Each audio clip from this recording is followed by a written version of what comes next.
أهلا بيكم في فيلم جديد. بيحكي الفيلم النهاردة عن فريق من المحققين بيحاولوا يقبضوا على تاجر مخدرات، ولكن بتتقلب القصة كلها على دماغهم. بس قبل ما نبدأ الفيلم ما تنسوش تعملوا لايك للفيديو واشتراك في القناة، ويلا بينا نبدأ. بيبدأ الفيلم من فريق سيونغ واللي بيحاولوا يقبضوا على وسيط بيوزع المخدرات، ولكن بيبقى شكلهم وحش قوي وهم بيخترقوا المكان، وبيتريق عليهم الوسيط وبيهرب منهم، وبيحاول كل واحد من الفريق يجري وراه علشان يمسكه. وبيحاول الوسيط يسرق عربية علشان يهرب، لكن صاحبة العربية بتضربه وبتاخد العربية منه وبتمشي. ست ب100 راجل عليه النعمة. وبيهرب الوسيط تاني، بس بيجي جين بالموتوسيكل بتاعه وبيخبط الوسيط وبيقبض عليه، لكن بينسى الأصوات بتاعته، فبيكهربوا الوسيط وبيطلع يجري، ولكن أتوبيس بيخبط الوسيط وبيغمى عليه، وبسبب الأتوبيس بتخبط كل العربيات في بعض وبتكون فضيحة على الملأ. وبيستدعيهم الرئيس وبيتريق عليهم، وبيقول لهم ان فرقة تشوي نجحت في القبض على تجار مخدرات وانتم ملكوش اي لازمة. وبيبقى تشوي خد ترقية وهيبقى الرئيس قريب، وبيبقى الفريق متضايق علشان قائدهم سيونغ اكتر خبرة من تشوي، وكان المفروض هو اللي هياخد الترقية، لكن بيطردهم بره الرئيس وبيزعق ليهم، فبيطلعوا هم متضايقين. وبيسألوا جين كان مختفي فين اثناء العملية ومعاه ميزانية المهمة، فبيقول لهم انه كان متخفي، فبتمسكه هوني وبتخلي ميونغ يفتشه، وبيطلع انه كان بيلعب قمار بفلوس المهمة وضحك عليهم، فبيتعصب سيونغ منه وبينزل ضرب فيه هو وباقي الفريق كله. لكن بيجي فريق تشوي وبيتريقوا عليهم علشان الحافلة هي اللي قبضت على الوسيط مش هما، وبيعزموهم على حفلة الترقية بتاعة القائد بتاعهم. وبيبقى الفريق مش معاه فلوس وجعان، وبيجبروا يروحوا الحفلة بتاعتهم علشان الأكل. وبيتكلم سيونغ مع تشوي وبيطلب منه أي مساعدة، وده علشان ياخد الترقية بتاعته. وبيقول له تشوي إن في تاجر مخدرات اسمه موباي، ولو قبض عليه ممكن ياخد ترقية. وبيسأله سيونغ ليه بيساعده، فبيرد عليه تشوي إن عنده قضايا كتير ومشغول وهو بيعتبره أخوه، بس بيخلي الموضوع سر ما بينهم. وبيروح سيونغ مع فريقه المكان عصابة موباي، وبيستنوا ظهور المساعد بتاعه، وبيفضلوا هناك يوم ورا التاني. وفي يوم بيبقى جين بيراقب من فوق السطح المكان، ولكن بالغلط بيبص على شقة ست عجوزة، فبتفتكره بيراقبها وبتتصل على الشرطة بسرعة، وبتيجي الشرطة علشان تحقق معاهم.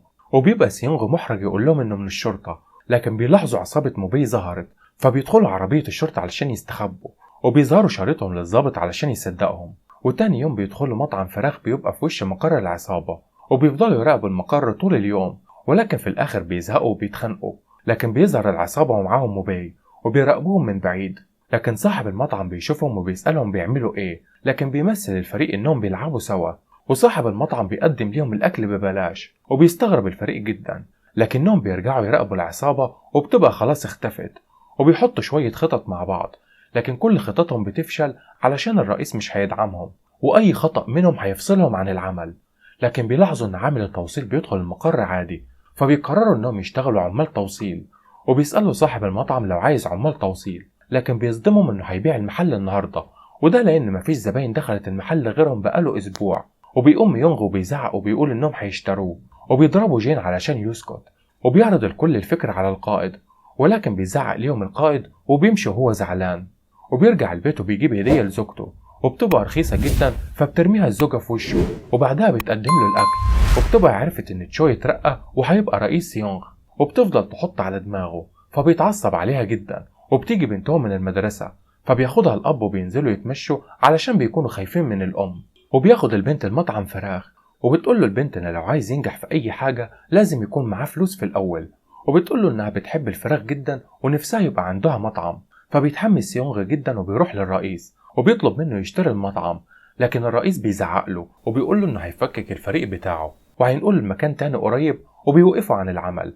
وبنرجع للفريق، وبيبقى صاحب محل الفراخ هيبيع المحل، لكنهم بيحاولوا يوقفوه لحد ما يجيب الفلوس، لكنهم مش بيقولوا له انهم شرطة، وبيعرفوا انهم عائلة. وبتبقى هوني زوجة جين، وبيبقى جين مبسوط جدا. وبيظهر سيونغ وبيشتري المحل، وبيطلع انه اخد فلوس التقاعد بتاعه واشترى بيها المحل ده علشان حتى لو خسر وظيفته نهائيا يبقى عنده محل يجيب له دخل. وبيبدأ الفريق يراقب العصابة وبيزرعوا أجهزة تصنت، وبيبقى كل شوية يدخل زباين المحل ومش بيبقوا عارفين يراقبوا العصابة منهم، وبيقولوا للزباين انهم لسه هيفتحوا قريب. وبالليل بيسمعوا العصابة جاية تطلب أكل من عندهم، فبيحاولوا يقفلوا المحل بسرعة، لكن بتيجي الست اللي بلغت الشرطة وبتشوف جين في وشها، وبيقول لها سيونغ انهم عائلة واشتروا المحل، وبتتأسف لجين علشان كانت بتعتقد انه بيراقبها. وبتيجي بعدها العصابة وبيقول لهم سيونغ إنهم لسه هيفتحوا من بكرة، وبعدها بتمشي العصابة. وتاني يوم بيخلي سيونغ كل واحد يطبخ الفراخ بطريقته، واللي هيعملها حلو هو اللي هيكون مسؤول عن الطبخ. وجين بينجح في ده وبيعملها بطريقته الأول زبون، ولكن بيطلب دجاج بالصلصة وبيبقى الكل مرعوب.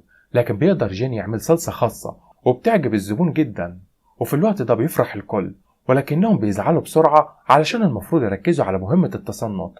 لكن الغريب إن بيحصل العكس، والمطعم اتشهر والأرباح بدأت تبقى كبيرة، والوحيد اللي بيكون فرحان هو سيونغ علشان عمال يجني في فلوس كتيرة. لكن الباقي بيكون متضايق علشان عايزين يركزوا على المهمة بتاعتهم. وبيرجع سيونغ للبيت وبيجيب هدية غالية لمراته، فبتتغير طبعا مراته 180 درجة لما شافت الفلوس والهدايا الغالية. وتاني يوم بيبقى المطعم مليان بالزباين والكل مشغول وناسي المهمة الأصلية. لكن بيبقى دونغ في العربية بيراقب المقر، وبعدها بيشوف موباي فبيطلب من الفريق انهم يجولوا، لكن محدش بيرد عليه فبيتحرك لوحده ورا العصابة. لكن في الآخر بيضيعوا منه، وبيرجع ويزعق للكل علشان سابوا المهمة الأصلية وبقى كل تركيزهم على المطعم وبس. وبنشوف موباي بيخلي الحارسة الشخصية بتاعته تضرب المساعد بتاعه علشان مش عارف يجيب شخص يوزع المخدرات، وبيبقى معاهم سياسي كبير هو اللي بيساعدهم. وبيخاف من مومباي وبيقول له انه هيقدر يلاقي طريقة، وده علشان يوزع المخدرات بس لازم يديله فرصة أخيرة. وبنرجع تاني للفريق وبيقرروا يخلوا سعر الفراخ عالي، وده علشان محدش يجيلهم من الزباين، لكن بالعكس كان بيجيلهم عدد أكبر.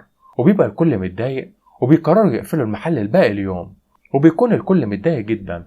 ولكن بيتصل عليهم الرئيس وبيطلب حضورهم وبيسألهم كانوا عمالين يعملوا ايه، وبيلاقي انهم بيراقبوه بس. ولسه هيزعق ليهم بتيجي مكالمة لسيونغ وبتخليهم يسيبوا الرئيس وبيطلعوا يجهزوا. وبتعرف ان في طلبية في المبنى اللي قدامهم وبيجهزوا علشان يهجموا على العصابة. وبنشوف ان حد بيراقب المحل من بعيد وعمال يصور فيه.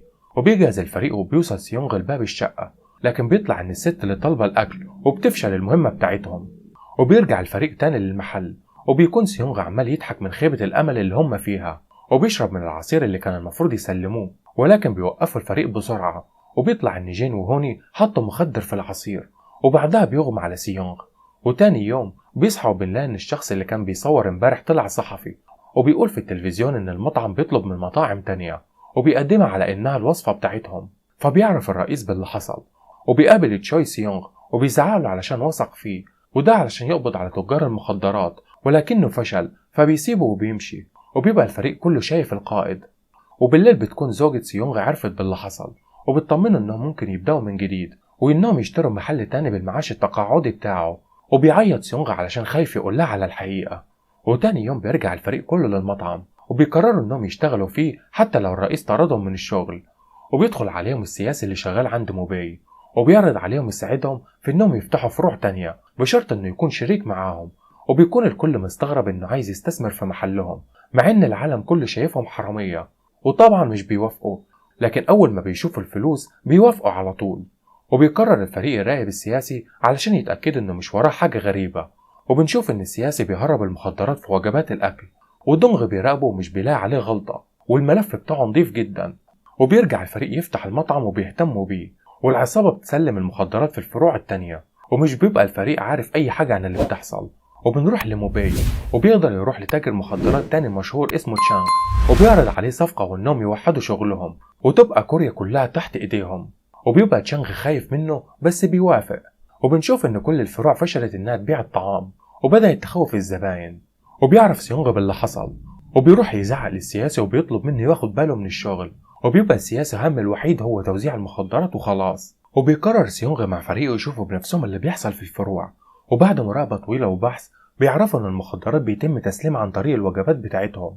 وبيوصل بعدها جين لأحد الفروع وبيعرف انهم عصابة موباي وبيهجم عليهم، لكنهم بيضربوه بيسلموه لموباي. وبيتضايق موباي وبيضرب المساعد بتاع السياسي علشان دي كانت خطته من البداية. وبيطلب منهم موباي يستدرجوا رجال الشرطة ويقتلوهم وانهم يلبسوا مقتلهم لتشانغ. وبنرجع تاني للفريق واللي بيدوروا على السياسي ولكنهم مش بيلاقوه نهائي. بس بتيجي مكالمة ليهم من جين وبيشوفوه هو مخطوف، وبيطلب منهم مساعدة موباي وانهم يروحوا لعنوان معين. لكن واحدة من الفريق بتبقى معاها تطبيق وبتقدر تعرف منه مكان جين وبيتحركوا على هناك علشان ينقذوه. وبنشوف فريق تشوي بيهجم على المساعد ورجالته لكنهم بيتضربوا وبيبقى شكلهم وحش قوي. وبيحاول تشوي يضرب نار على سيارة المساعد لكن بيخبط أتوبيس مدرسة عربية المساعد وبيبقى اتقبض عليه على الجاهز.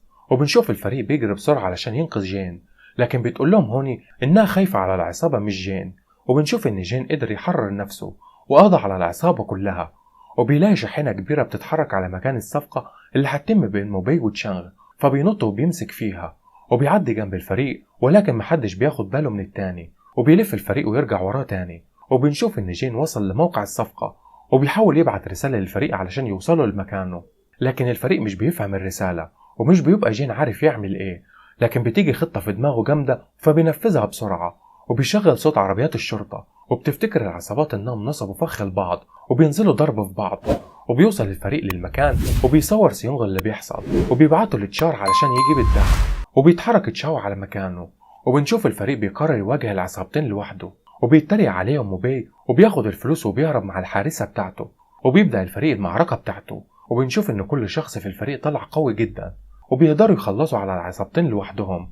وبيشوف سيونغ موبي بيهرب فبيروح وراه بسرعة وبيواجه الحارسة الشخصية بتاعته ومش بيقدر عليها، لكن بيقدر ميونغ انه يسيبها في دماغها بالحجارة من بعيد. وبيضرب عليهم موبي النار وبيتصاب سيونغ وهو بيحمي ميونغ وبيجري ورا موبي، لكن بتوقفه الحارسة. بس بيجي جين وبيتعامل معاها وسيونغ بيلحق موبي قبل ما يهرب بالمركب وبيركب معاه بسرعة. وبنشوف ان الحارسة كسرت وش جين حرفيا، وبتيجي هوني بتزعق ليها علشان كسرت وش حبيبها، وبنعرف انها معجبة بيه من زمان وبتقدر تخلص على الحارسة. لو كمان كانت هتقتلها لولا تدخل جين وخلاها توقف ضرب فيها. وبنشوف دونغ ضرب العصابة كلها وكمان ربط رجليهم وايديهم وخلاهم يساعدوه. وبنشوف سيونغ على السفينة مع موبي وبينزلوا هما الاتنين ضرب في بعض، وفي الاخر بيقدر الاتنين يضربوا بعض نفس الضربة وبيغمى عليهم. لكن بيصحى سيونغ وبيمسك رجل موبي وبيعضها بكل غيظ وبيصوت موبي من الألم، وبيتم القبض عليه بعدها. وبيوصل تشوي وبيطلب الإسعاف علشان العصابة مش علشان الفريق، وده لما بيشوفهم متكسرين كلهم. وبعدها بيتم إنقاذ سيونغ وبيشكرهم يونغ علشان أنقذ حياته. وبيحتفل فريق سيونغ مع فريق تشوي بانتصارهم وبيتريقوا عليهم وبيحققوا انتقامهم منهم، وبيتم تكريمهم قدام الجميع. وبيكون الرئيس فرحان إن الفريق أخيرا أثبت جدارته. ولحد هنا بيخلص فيلمنا، فما تنسوش تعملوا لايك للفيديو واشتراك في القناة، وده علشان يوصل لكم أقوى ملخصات الأفلام. واشوفكم في فيديو جديد. سلام.